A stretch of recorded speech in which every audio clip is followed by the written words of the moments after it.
get all messy and personal and crap. Yeah, it's Christmas. Let's make Marcus cry.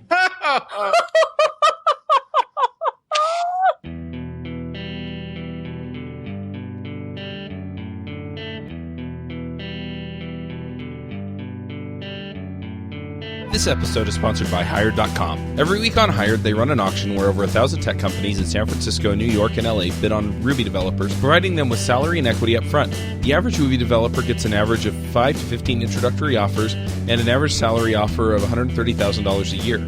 Users can either accept an offer and go right into interviewing with the company or deny them without any continuing obligations.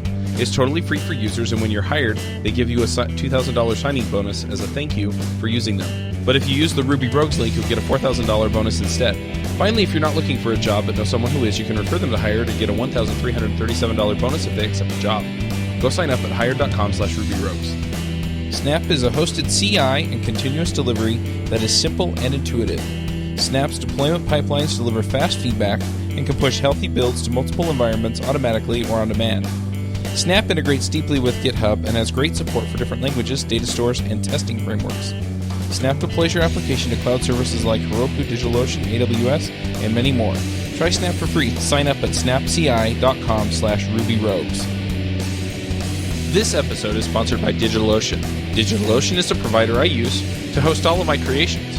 All the shows are hosted there, along with any other projects I come up with. Their user interface is simple and easy to use, their support is excellent, and their VPSs are backed on solid-state drives and are fast and responsive. Check them out at DigitalOcean.com. If you use the code RubyRogues, you'll get a $10 credit. Hey everybody, and welcome to episode 240 of the Ruby Rogues podcast. This week on our panel we have Jessica Kerr. Good morning. I'm Charles Max Wood from DevChat.tv, and this week we have a special guest, and that's Marcus Blankenship. Hello. Do you want to introduce yourself, Marcus? Sure. I'm Marcus, and I help coders like you who have to make the difficult transition to become managers or leads do it a little bit less painfully. I just want to point out that the team lead in Star Wars was the Emperor, not Darth Vader. I'm going to see episode 7 tonight, so I'm kind of excited. Darth Vader was clearly the technical architect. That's right. I won't spoil. We shouldn't talk about this. I have very strong views on what I just viewed a couple of nights ago, and I'm afraid I'll spoil it for you. You can't talk about it until tomorrow. Yeah, I haven't seen it yet, so I'm safe. All right, well, I'll be quiet. We won't discuss it then. Okay, so back to pain. Oh. I know, right? Yeah, Marcus, you in your introduction, you immediately started with pain and the difficulties of moving from programming to management. What makes that so hard? Well, it was hard for me. I mean, it was, and honestly, everybody I've asked about it so far, and probably you two will be the exception because we're doing a show, has said it was hard for them too. And I'm still trying to figure out exactly why it's so difficult, but it was. So now this is my turn to ask you, Chuck. Did you find it difficult to move from being a coder to being somebody who was in charge of other developers? So I kind of have to give a little bit of background on this. First of all, I had previous management experience before I became a full-time coder. I actually ran a technical customer support team for a company called Mosey out here in Utah. Then I moved to QA, and then I moved into development. And then eventually it came back around to where it was like, we want you to be the team lead. But the team lead wasn't manager, non-coder. It was, it was coder that kind of pushed things along when they needed nudging. That makes sense. So it wasn't as much of a painful thing because I didn't have to really give up any identity. I just took on a little bit more responsibility and occasionally pretended to listen during meetings.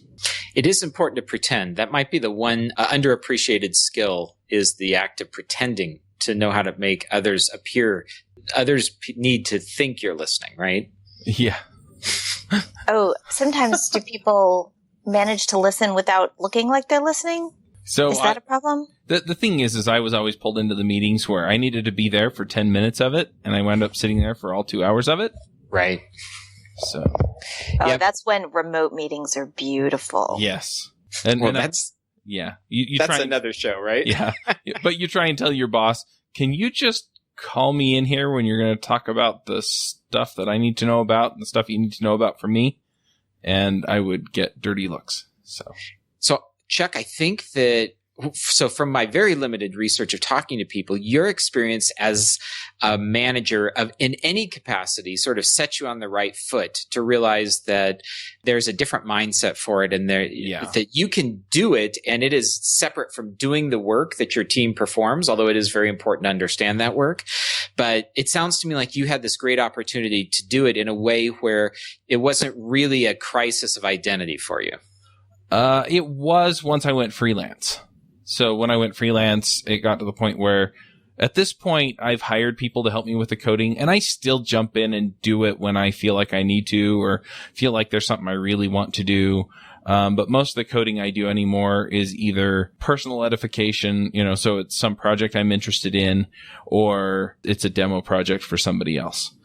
But that really hit my identity as a freelancer and as a programmer when I was effectively paying somebody else to do work that I could do. I wonder why that was so hard. Well, part of it was just that, especially with these shows, I've gotten a lot of identity tied up in it since I was in sort of a team lead position. And so it's like, look, I have to be a coder and I have to have tech chops because I have to put that image forward on the shows. And I felt like I was almost letting people down by not doing all of the coding on all of the things all by myself. And I had to get around that and recognize that a lot of the value I bring is adding infrastructure and help to the podcasts. And I can still contribute to the direction of the shows, and I can still contribute with technical knowledge to the shows. I don't have to be an expert in everything. And that's kind of what I had to come around to. Interesting. Now, Jessica, you've been a longtime panelist on Ruby Rogues, right? A year now. A year now. Do you care how much Chuck codes on the site and things like that? Is that the value he brings to your world? Did you know that Dave Thomas creates the site and the billing system and everything for Pragmatic Programmer?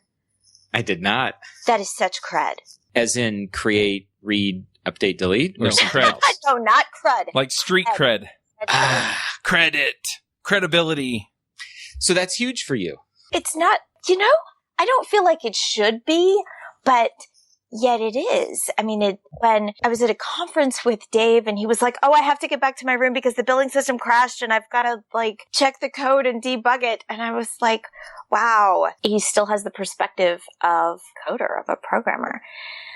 Yeah. And I almost feel like I'm embodying the stereotype that hurts our industry, that you have to code to be able to talk to coders. But I guess I'm just illustrating the power of it, that I really was impacted by that. Yeah, I think what I was driving at really was just that I have to work hard to go and get it, because I spend a lot of my time in the business of running the podcasts and things doing other stuff. Yeah, for sure. And for me to hear that Dave Thomas was leaving a conference to work on the billing system because it wasn't working right, it seems odd. It seems like the kind of thing that you would want somebody who was minding the store to be on top of while you were out at the conference, because your whole thing is to sell books, right? With Dave, I don't think his whole thing is to sell books. I think a lot of it is to keep learning, and that's probably what he gets out of keeping his hands in the coding systems that his business works on. I think that's really the key, though, right? Is that Dave Thomas isn't just doing it to sell books. He's not just doing it to reach programmers. He's also doing it because he's interested in the problems that the business has and how to solve them. And I think in some cases, some people have a really hard time moving up into management because they don't want to solve all of those problems. They're really only interested and inclined toward the technical ones.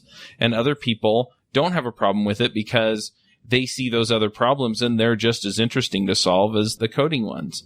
I would also point out that the last job, full-time job, JOB, that I had, we had a manager of our team, and I think he had been a coder in the past and he had some side projects, but he didn't contribute any code whatsoever to our project.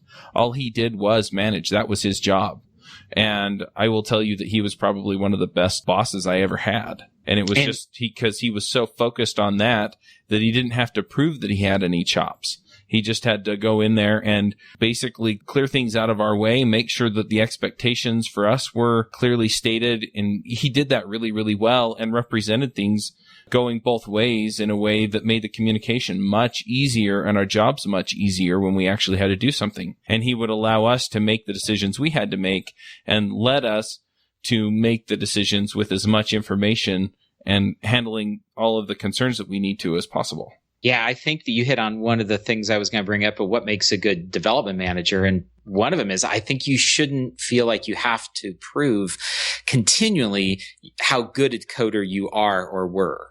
And it really, as you sort of pointed out, it gets in the way of the real work that you need to be doing. But I think this is true of a lot of kinds of things. If you're constantly feeling insecure about things, about how's your team going to look at you if you're not coding, how's your team? It's not about you wanting to contribute. It's about you wanting to have a certain image in their eyes.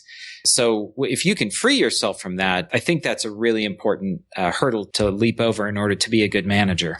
So we're back to image and also identity. I wanted to ask you earlier, could you define what is the identity crisis that people experience sometimes when they switch roles? Well, I can tell you what I did, and I did it all wrong, as I'm sure. But, so here's my nutshell story is I got into computers in the early 80s. I was really young. They were the first thing I think I was really good at. And they were kind of the first thing that I was good at that other people around me stopped being good at.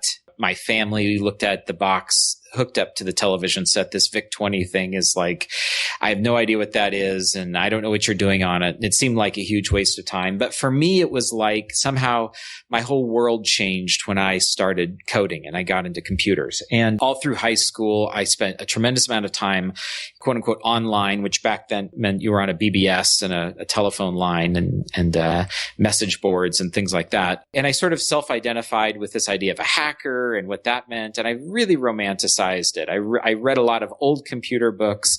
I was big into the jargon dictionary. I thought that computer history was really fascinating. And so I saw myself as a programmer kind of at the core. And I used to say different things that would now as I look back, I would kind of reflect back. They weren't true. Like I used to tell people, if you can do anything else in life other than be a programmer, you should. But if you can't, then that's exactly what you should do. One of those stupid things we say in our teens and 20s, which it sounds really lame now. Anyway, my point was I had this huge amount of self-identity tied up with it.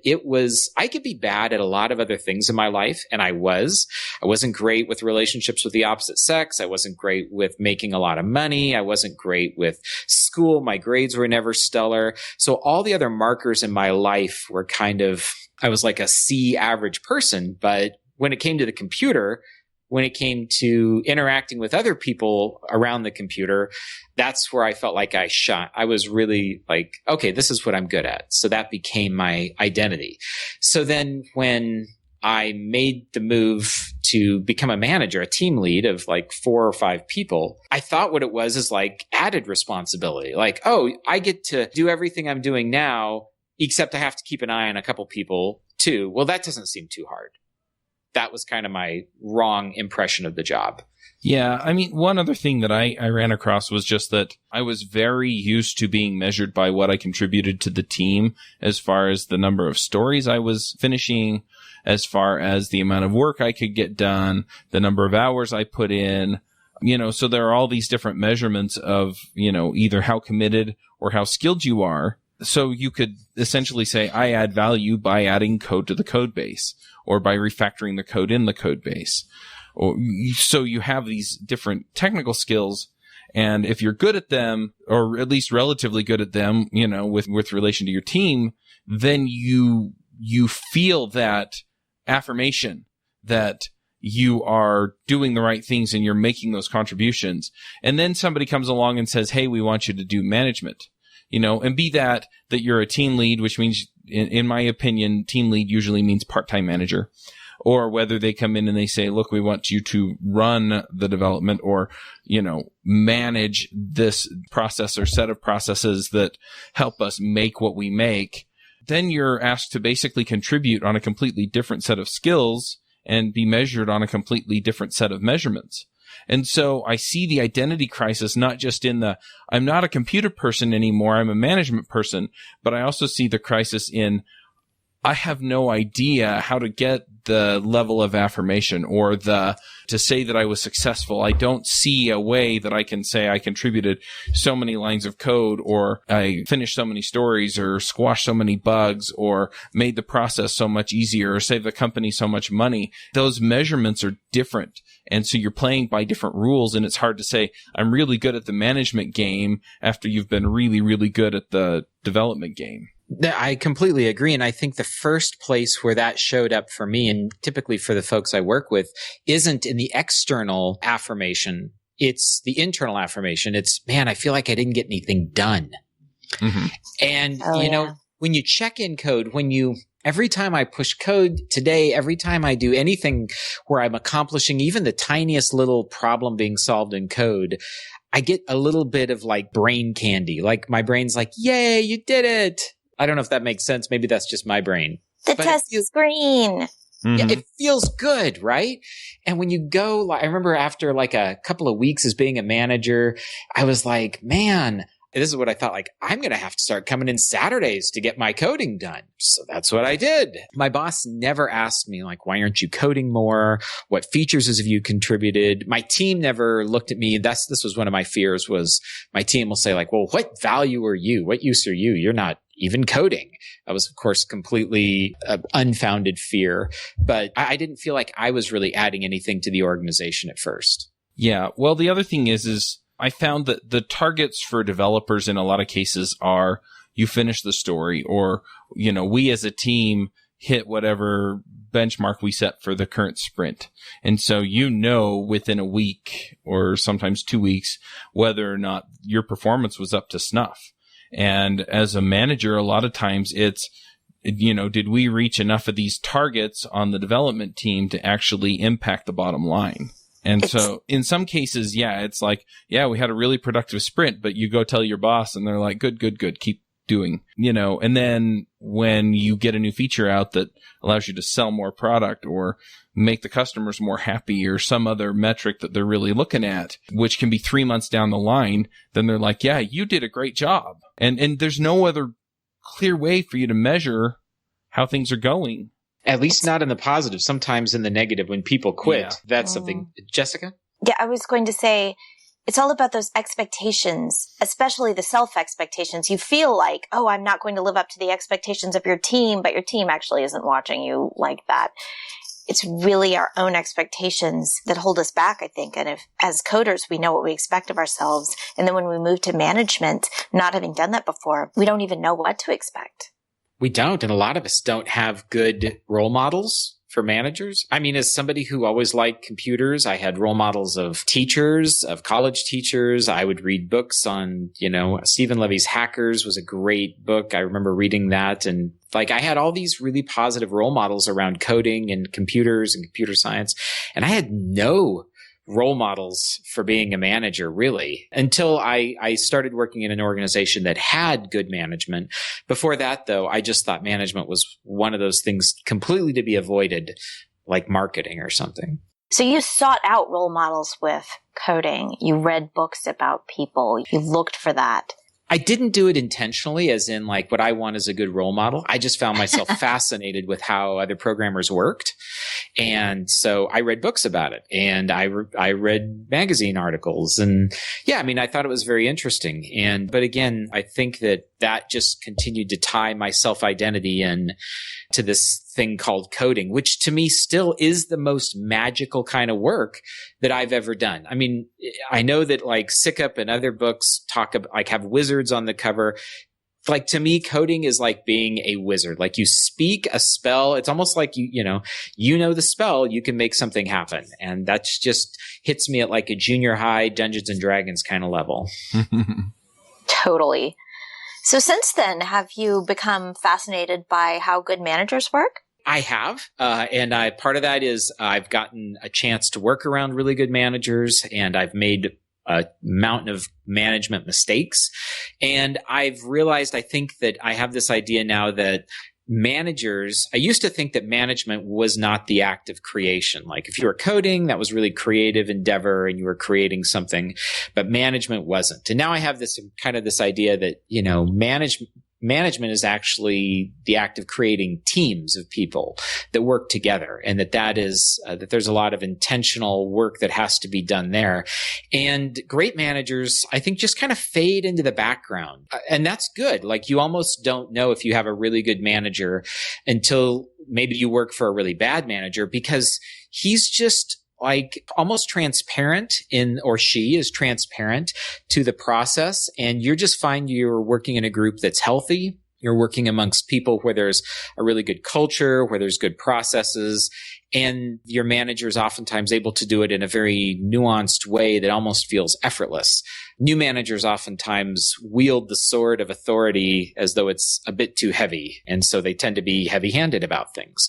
Experienced good managers are able to be nuanced and understand when to apply what techniques to get the results they want. And most of the time, people don't even really realize when they're working. So good management is like Aikido? Ooh, I like that. Dev lead management Aikido. Yeah, and Aikido, you're not exerting a lot of force. You're like letting your opponent's momentum defeat them. Or in this case, you're letting the team's momentum, you're just directing it in a fashion that it builds them up and up and up. I mean, sometimes you have to, I don't know anything about Aikido. My guess is I think I watched a movie and it was in it or something, but there's probably a lot of soft flowing moves, right? That's redirecting that force that's coming at you. There's probably time for some direct force, but it's probably much more rare than other martial arts. I'm guessing here. Yes. In Aikido, my daughter takes this and I watch the lessons sometimes. It isn't you causing your attacker pain. You put them in such a position that they cause their own pain. Now, whether they realize that or not is left, they probably don't, and it doesn't matter. But I think that that's a great way of describing what a good manager does, because there are things that people do that cause pain in the organization. And how many times have you found that the people who cause the pain aren't the people who feel the pain? Oh, yeah. Mm-hmm.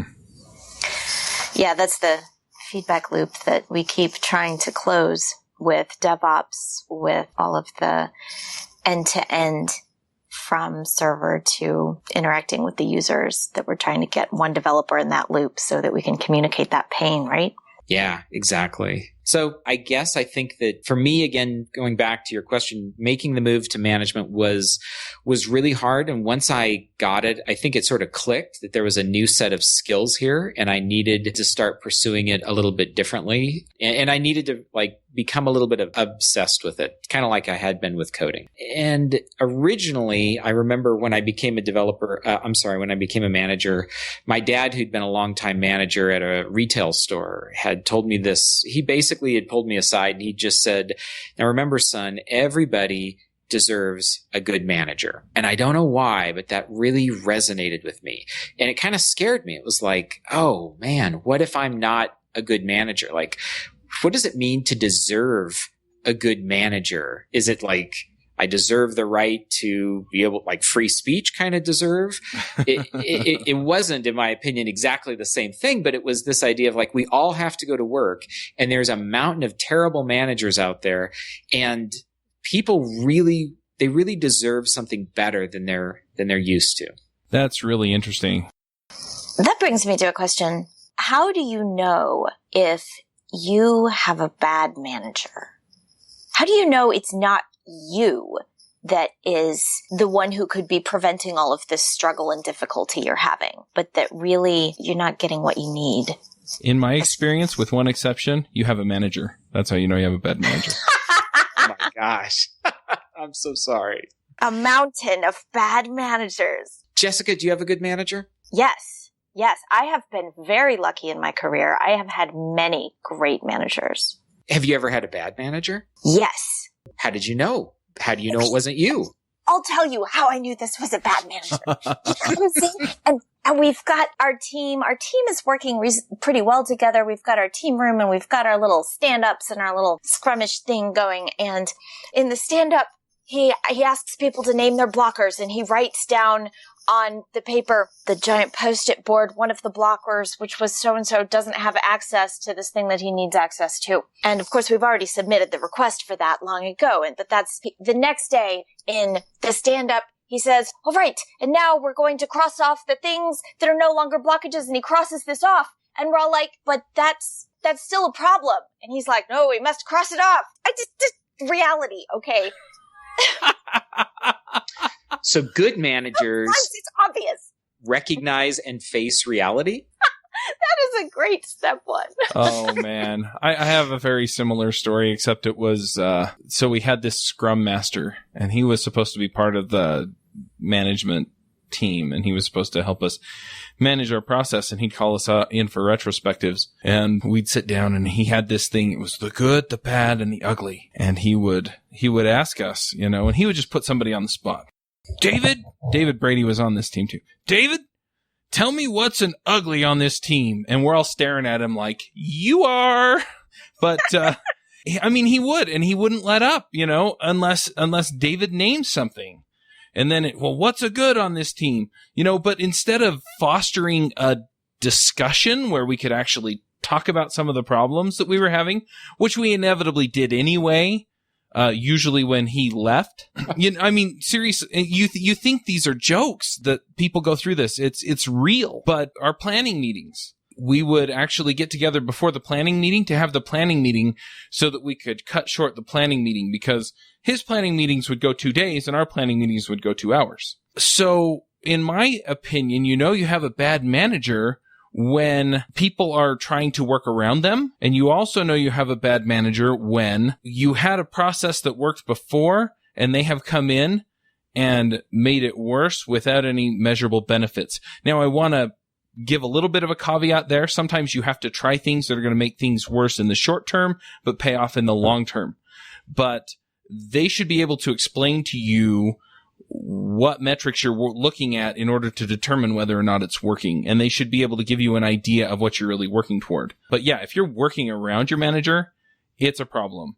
The other thing is if you're constantly having communication issues, and this is another thing that came up. This was my second development job. The boss would come tell us what he wanted. We'd go build it. We'd bring it back, and then he'd tell us that wasn't what he wanted. And he wouldn't work with us on communicating. He just expected us to get better at figuring out what he wanted. Yeah, feedback. Yeah, that going back to that feedback loop, right? There's this concept, and I'm sure you guys are familiar with it, that concept of the code smell, right? Mm-hmm. And I hear people talk about it and they're like, oh, this code smells, and oh, why? And they will point to 5 or 6 symptoms. But oftentimes they're not the hard and fast rules. They're just like, this is like a smell of something bad. I think you kind of know when you have a bad manager. Yes. I think there's like a bad manager smell. I think that takes experience, really. It did when you start looking at code too, right? Yes.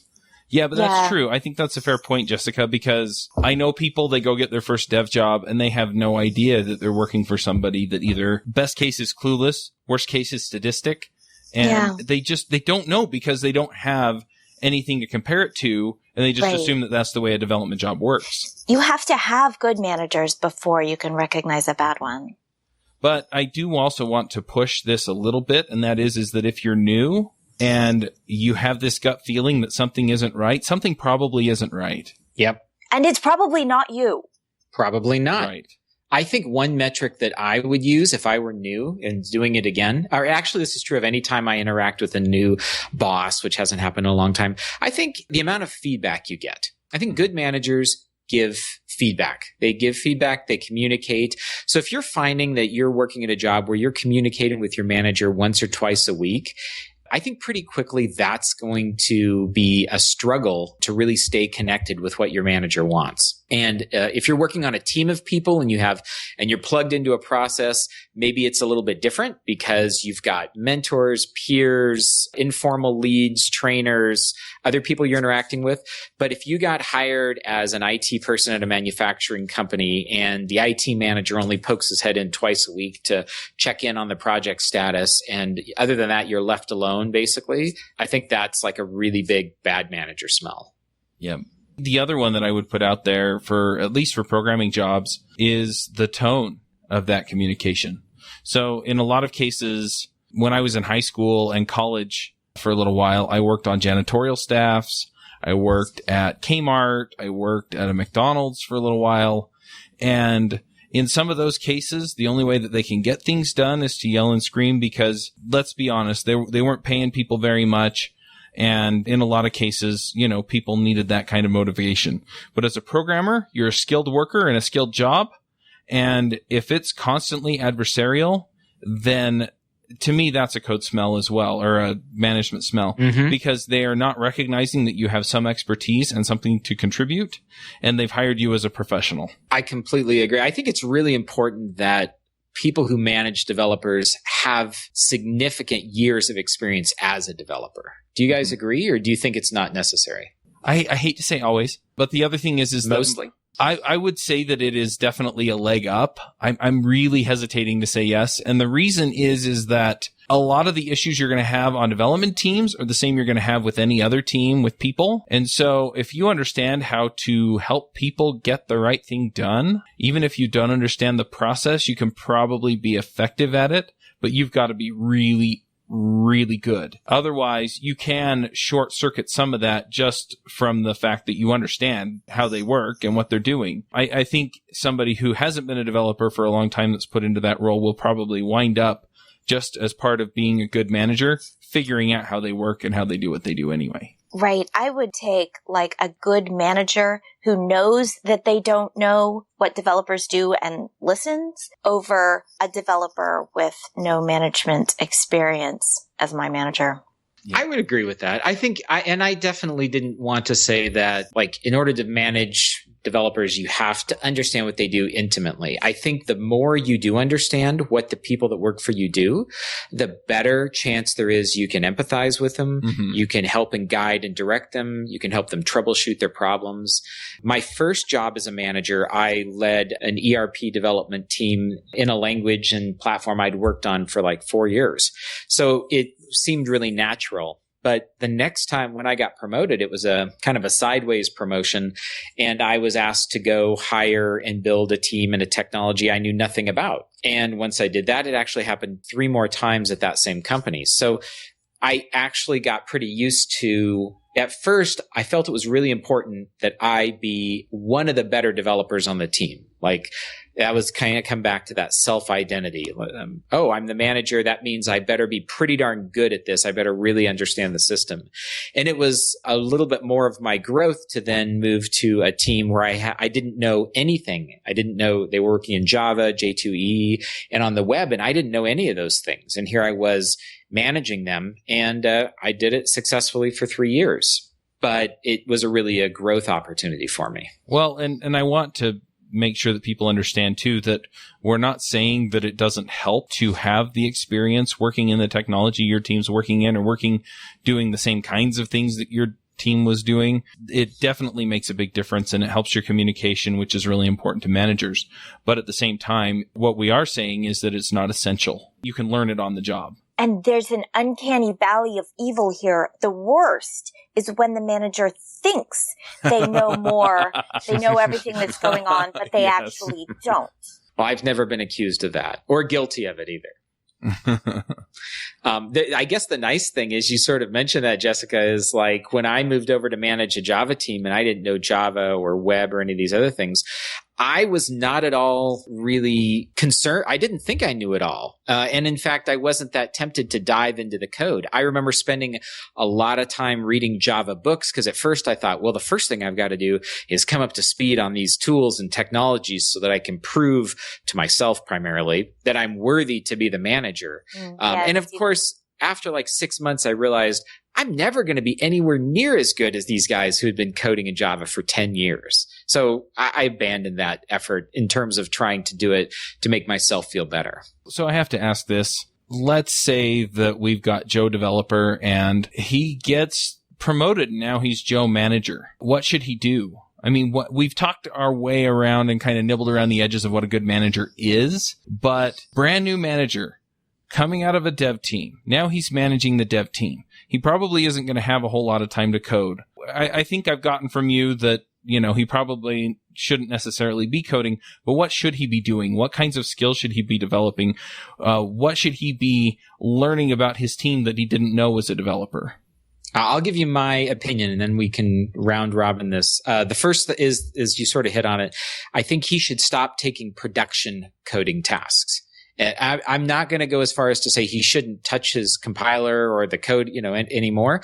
But when he puts himself in the production cycle, or they put themselves in the production cycle, they're subject to a whole lot of other deadlines and measurements that their team is in the midst of, and they were used to be in the midst of, but that doesn't really reflect their new role. So I guess getting out of that production cycle of coding, I think is important, at least at first. And then the second thing is, I think you've got to establish something like, I just start with a really basic, do weekly one-on-one meetings with each person on the team. Get to know them. I know, isn't that terrible? No, I've never had a manager do it. Really? Really? Oh, I wouldn't work for someone who didn't. Not one-on-one. I mean, so the best boss I ever had, and I told you about him, he was the last boss I ever had. I mean, he would pull us aside at least every quarter, probably once every month at least. I can think of occasions where, but at least not deliberately that I noticed. He talked to us on a weekly basis, but not one-on-one. Jessica, you made a really strong statement. You said, what did you say? I said I wouldn't work for someone who didn't do weekly one-on-ones with everyone, or at least every other week. Every other week is okay. Why? Well, it's that feedback loop again. I mean, we talked about how as developers, we need feedback loops so we know how to write the right code. A manager needs a feedback loop to talk to their people to find out how they're doing for the team. So it's a feedback loop for the manager, not necessarily for the employee? The manager's job at that point is to listen, yes, to find out how the employee's doing, you hear about the status on various things, but it's also how are you feeling? How is this working for you? Do you feel productive? Are your energies directed in a way that you find fulfilling? Because if those incentives are aligned and they are in a good organization, what the developer feeling fulfilled is also means that they're helping the user and solving problems. Yeah, it's that feedback loop. And for the manager, it's about listening. I was going to ask you, Marcus, how as a manager you get team members to give you that feedback. I think, and I'm going to interject here, I think it's about listening, but I also think it's about giving feedback, because I have a policy in my life. It's sort of this, have you ever had an annual evaluation, either of you guys at your job? Okay, that says that's all we needed to hear. Have you ever been surprised by something that you heard at your annual evaluation? Yeah, that is one of those major flags that's beyond a smell. That's like finding a turd. That's exactly right. That's the giant management turd. So I have and have for years had a zero surprises evaluation policy. And the weekly meeting is not only a time to get feedback from your employee, because after all, people are not loyal to code and they're not loyal to companies. They're loyal to other people. And if you're not sitting across from one of your employees, this is my opinion, of course, and you're not interacting with them as people, hearing what they like and don't like, hearing their struggles, hearing their aspirations and their dreams, and then helping them with those things, that's where I think real leadership and loyalty is built. People want to work for somebody that they believe in and that they want to hope to follow. They really, if you're a new manager, you got to know your people hope that you're the kind of manager that they would want to go down with the ship with.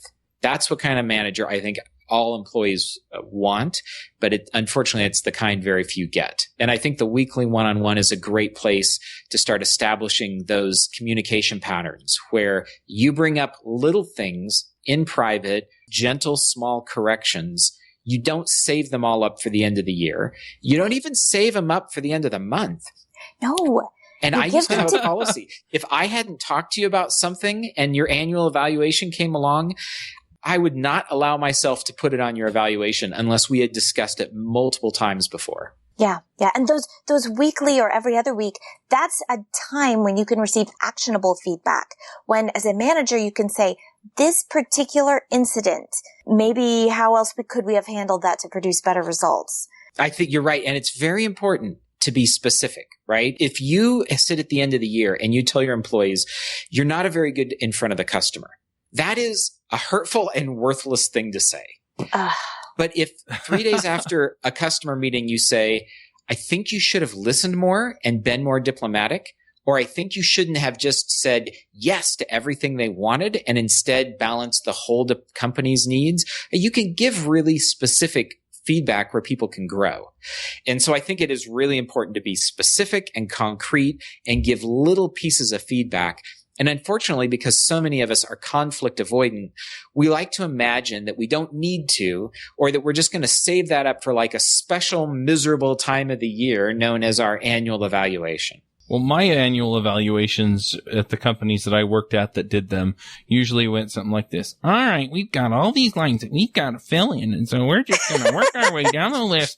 You know, they didn't want to talk to me, and I didn't really want to talk to them. It was just, all right, here we go. Oh, we've got the blank for what you do well. Now, let's see. Let's make something up here. Oh, and what you need to work on. Well, let's make something up there. And it never occurs to them that the person above them actually reads these things.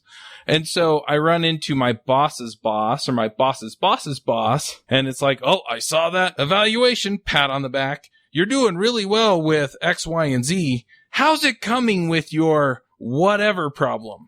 You know, and I'm just like, you know, I'm looking at him like, what problem? Well, your evaluation said, and I'm like, oh, you know, because I can't tell my boss's boss's boss that my boss lied on my evaluation because that causes problems. It does, because he had to fill in every box, right? Yeah. Right. Now, I'm going to just say here, Chuck, I have sat in the organization I worked at for 14 years, and I really grew up as a programmer and a manager in. We had one of those forms, and people complained about it. But I will have to tell you, I think it's not the form's fault. It's the manager's fault. Well, it's the expectation that's set around it. That's the problem. And that comes back to expectations. My experience with that form was that I actually would take this one-page form, and I was encouraged to use it as like a personal end-of-year retrospective. And I remember literally about 5 years in, I walked into my manager's office and I had written 32 pages. And I plunked down his copy and my copy. He was thrilled. We sat there for 3 hours and went through everything in that. And I got great feedback. But that's because I was really excited to think deeply about these different things. I wasn't just filling in boxes. And I had been taught, you know, you're not just filling in the boxes. You're dreaming a little bit. You're bragging a little bit in a good way. You're thinking about what you did well, what you'd like to do better. Because if you can disconnect it from a lot of other organizational things, then I think those kinds of activities actually are really helpful for self-work. Yeah, that boss I keep talking about that was so awesome. We did quarterly reviews, and our bonuses were actually based on the quarterly reviews. However, the quarterly reviews were, we set some goals 3 months ago. These are things that you said you wanted to do. And so we're going to evaluate how well you did on those, and then we're going to determine how much of your bonus you get. And the thing that was really interesting about it was that at the beginning of the quarter, when we set those goals, it wasn't, you're going to get so many lines of code written or so many stories or this or that or the other. We were a Ruby and Flex shop, and if I had told my boss I wanted to learn Go and have written some side project in Go, that would have been what my quarterly bonus was based on. So it was entirely based on the ways that I wanted to grow in the business, and it allowed him to coach us and attach a reward to it. I think that's great. I suppose, yeah, a good boss can use it that way and can direct it that way. Marcus, I'm curious, you mentioned that you used the annual review as an opportunity for like self-work and self-reflection, and that worked really well between you and your manager. But to me, that doesn't fit with what Chuck said about the boss's boss reading those. So first of all, I did that when I was an employee, and it was, as I've looked back on it, there were lots of people who all they did was complain about the process, so they got nothing out of it. I chose to take a different approach and to realize that this was a tool I could use to dream a little, to look into myself, to imagine possibilities. And sometimes I did have stuff on there that was kind of personal, like I'd like to lose 20 pounds. I'd like to run a 5K race. I'd like to do things like I'd like to learn something completely outside of what my work says I should do. And again, this was a manager I'd worked with weekly, and so it's by no means a substitute for a relationship. But yes, this document then goes up all the way to the vice president, who flips through them and reads them. I happen to have a vice president who never asked me how my diet was coming, who never asked me if I was going to the gym. I think that having those kinds of things on there, like I imagine when I've been in the upper parts of management, you sort of, the higher you go, the more you realize that all of us are flawed and all of us have things we need to improve. And most of all, that's at least what I found. The higher up I went, the more the curtain was pulled back and the more mistakes I realized that I would make. And unfortunately, most managers are completely terrified of showing their team that they've made mistakes. In a little bit the same way as a lot of parents are really terrified of showing their children that they've made mistakes, because it's about that expectation and that idea of like, who am I to you? I'm somebody who needs to not make mistakes. Otherwise, why would I be the manager? But of course, that's not at all true. You don't get to be a manager because you don't make mistakes. Well, I do. You get to be the manager because you hire the people, Chuck. That's right. Well, maybe it's because you've made so many mistakes that you've learned from them. I like to think I make so many mistakes that I make mistakes making mistakes. I still make terrible mistakes. Anyway, we won't go into all those mistakes. That's for another episode. But you had asked me, Chuck, you said, what should new managers do? I think having a regular, I would say every 2 weeks is fine. Every week is a little bit better. But especially if you're just learning the skill, learn to meet with your people and pick a format for doing it. If all you do is get together in your one-on-one and you imagine that there's going to be these amazing conversations, that's not necessarily going to be true. So have a format.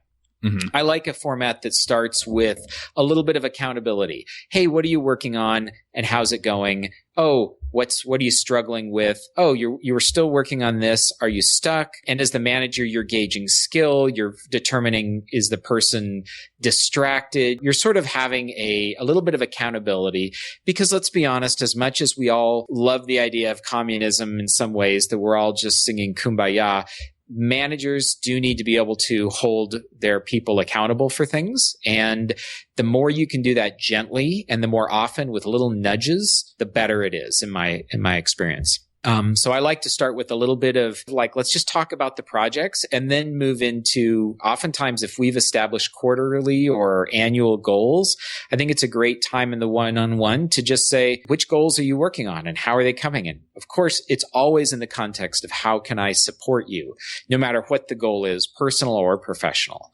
I also find, I can't tell you the number of times I would just ask people, do you have any vacation coming up? Oh yeah, I'm out 4 days next week. Oh, okay. I wish I would have known that 2 weeks ago. And maybe next time you could tell me a little more in advance. But okay, we'll make that work. Oh, dang it, I do that all the time. Oh, no. Yeah, but you work remotely. I mean, the situation is a little bit different. I mean, it sucks if they're planning on you getting some work done, but. Right. And then I guess the last thing is just, as you guys mentioned, Jessica, as a manager, you really need to hear how you're doing. And you need to give people a safe place to say, I think you're missing on the important stuff. I don't think you're doing a good job. So sometimes that means you've got to ask a couple of different ways. It's not just enough maybe to say, how am I doing in this role? Because I bet everybody's going to say you're doing fine. So asking questions like, what did the last guy do that you really appreciated that maybe I should consider? Or tell me something about what you would do if you were in this seat. Other ways to kind of have conversations where you can get some feedback on what you're doing. Because generally people are going to be pretty worried that if they don't tell you everything's great, of course, you're going to get mad or punish them or something like that. Yeah, that's really clever. All right. So I need to start winding down here in a minute, but I did also want to ask, for people who have been in management for a while, how do they evaluate themselves to know that they're doing a good job? I think getting feedback from the team is the primary way. I think the 360-degree review on a quarterly basis or a regular basis, where people can give you feedback. I think skip-level reviews, if you're familiar with those, where you ask your manager to interview your team about what you could be doing better so that they feel empowered to be honest and they're not having to say criticisms to your face.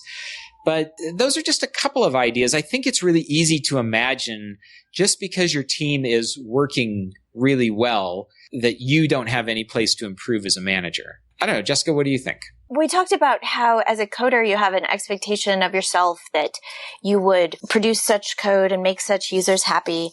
I think as a manager, what matters is whether your team is happy, whether your team is growing, and then whether the users are happy, whether the people that your team is producing software for, is that getting done successfully? And if those two things are happening, then awesome.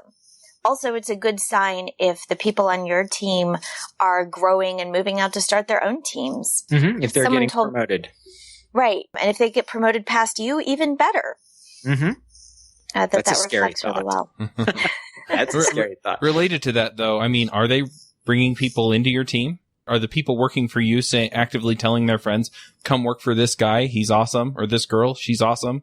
Right. Do they exhibit signs of loyalty? For example, when you need a little bit more effort, when there's a deadline, do they sign up for it? Are they all in because you're all in? And they, again, that idea of you're the kind of captain they would go down with the ship with, right? Or do you find that when things are going bad, you're all alone in the office firefighting and you're sort of leaving yourself to do that activity when really the whole team should be there? I think that you hit on a lot of great points, both you guys. And if you got to be delivering organizational value, you have to make sure your customers are happy. You have to make sure your team is happy, your boss is happy. And in the end, I think you do have to like the work. You have to have transitioned your mindset from you add value not just from writing code, but from building a great team that great coders can work on, and that you can take coders that are less experienced and move them up the skill chain to be really good at their jobs. All right, I have one more question, and then we'll head into picks. And this is aimed at both of you. If somebody comes to you and asks you to move into a management role, what kind of obligation do you have to say yes? None. Yeah, I agree. But sometimes I know that people feel some pressure, be it that, the people above won't be happy if they tell them no, or they feel some obligation to their team to step up because, the odds of them hiring somebody who isn't good comes into play, or things like that. I was talking to someone the other day, an engineering manager, and someone asked him, what would be a piece of advice you would give to a developer who's thinking about moving into management? And his first reaction, I don't know how much he was joking, but I think it's a good reaction, was don't do it. As in, don't take this lightly. Mm-hmm. You really need to want to. And if your heart isn't in it, you're going to be part of the mountain of bad managers. I like that. I certainly would agree. Don't take it lightly. One of the folks I mentor described it this way. He said, I took the hit and became the manager for my team when the bad manager left. And that phrase, like, took the hit. He viewed it as like, I sacrificed myself and stepped into a place no one wanted to go, to be the thing no one wanted to be, out of love for my teammates. And since then, he's doing a great job because he really practices servant leadership, which I think is really important. But definitely don't take it lightly. I know that I felt a lot of, when they asked me to become a manager, I think it was my pocketbook, my wife, and the impression that this is what you do at a corporation. Like, you move up the ladder. They were all like, and my wife was very good natured about it, but she was like, well, this is a great opportunity. And I did feel a little bit of obligation about, like, I can't turn this down. And if I turn it down now, does that mean I'm turning it down forever? And it might at some companies. I know that some people are looked at as just, oh, he has no interest in management. And so don't take it lightly either way. And if you have any interest, talk to your boss about how you can investigate what it really means to be a manager at the company you work for. I think that every company is, what it means to be a manager feels really differently. It feels really different. So just be careful and see if you can peek behind the curtain to find out exactly what activities and duties you'll be responsible for, rather than just imagining what it's going to be like. Boy, you guys nailed it. I have one more, Chuck. If your manager approaches you and says, we think that maybe you would make a good manager for this team, take a minute to think about everyone else on that team, and maybe whether they've possibly overlooked someone, especially maybe a minority. who doesn't come to mind as the picture of management, but who would actually make a very good servant leader, and ask whether they've considered that person. I Because like that. when you said, Chuck, you talked about, and then when they come to you and they say, we want you to blah, blah, blah. Not everybody gets that. Yeah. And not everybody who would be great at it gets asked that question. That's really true. I think asking the question in terms of, why do you think I would be good at this? And who else have you considered for the role? And if I decline, what will you do? Questions like that are kind of not just, I know the feeling of flattery can be very intense, right? Oh, you want me to do it? Oh, that's wonderful. It's almost like being asked to join a club. Yep. Yeah. I mean, the one other thing that I would point out, at least in the current market with the current state of things, is that if they're putting real pressure on you to take a position that you don't feel like you would do well at or be happy in, there are a lot of other jobs out there. And I hate to tell people to quit their jobs, but if it impacts the quality of your life and the quality of your work and your ability to do your job by turning down a position like this, do it. It's not your problem. It's not your fault. It's just the way it is. And it's unfortunate. More and more companies are creating like real individual contributor tracks so that you can grow and influence without being a manager. Mm-hmm. Yep. And if your company doesn't, you should start advocating for one. Yep. That's another thing that we don't have time to go into, but I think people don't really understand the power that they have to advocate for things that will make a difference in the company, even at the lower levels. So definitely think about that. Maybe we'll talk about it on a future show. But now we got to get to the picks. Jessica, do you have some picks for us? I do. I have picks today. In the spirit of getting interested in how management works, I recently finished Ben Horowitz's The Hard Thing About Hard Things on Audible. And that was pretty fascinating, just sort of how startups work, how CEOs of startups work. And it was a really interesting sort of behind the scenes of what it's like at high management levels. So if you're interested in that, I do recommend the book. Very interesting. Also has some great things to say about one-on-ones and hiring for strengths, not weaknesses, that kind of thing, or not lack of weaknesses. My second pick is not technical, but it is also a book. I read The Narrow Road to the Deep North by Richard Flanagan. He's an Australian. And the book is about, it's fiction, but it's very historically realistic fiction about Australian prisoners of war in Japanese labor camps in World War II. And it's a great book, and it is about the horrors of that particular prisoner of war life, and also the horror that is ordinary, everyday life. Even when you have it good, life is never easy. The Narrow Road to the Deep North. That's my other pick. That's interesting. Have you seen the movie Unbroken? No. It's about Japanese labor camp. Anyway, it's an American soldier that winds up in there, but really interesting. I've also read a couple of books about the European concentration camps and some of the things that they go through and how people make it through. And besides understanding some of the terrible things that happened, just understanding how these people had to change their mindset and approach their lives in a way that allowed them to make it through it all. Mm. The interesting part about this one is that while the POW camp is central to the story, it is by no means the whole story. Mm-hmm. Most of the book takes place before and after, and it's really about people and how they cope with life, including in affluent situations, in poverty, and in the extreme, the POW camp. Oh, interesting. All right. Well, I've got a couple of picks. The first one I'm going to pick, even though I haven't seen it yet, is Star Wars. We nixed the spoilers before the show, but yeah, I'm super excited to see it. It looks to be just awesome and excellent. J.J. Abrams, and I'm dearly hoping that we get to see Jar Jar Binks dead in a ditch somewhere. But besides that, yeah, I'm super excited about it. I'm also going to do a quick call out about JS Remote Conf that's coming up here in a few weeks. Also, at this point, you can buy tickets, group tickets and individual tickets. We're doing Freelancer Remote Conf in February, at the end of February, and Ruby Remote Conf at the end of March. So if you want to speak at any of those or get early bird tickets, now is the time.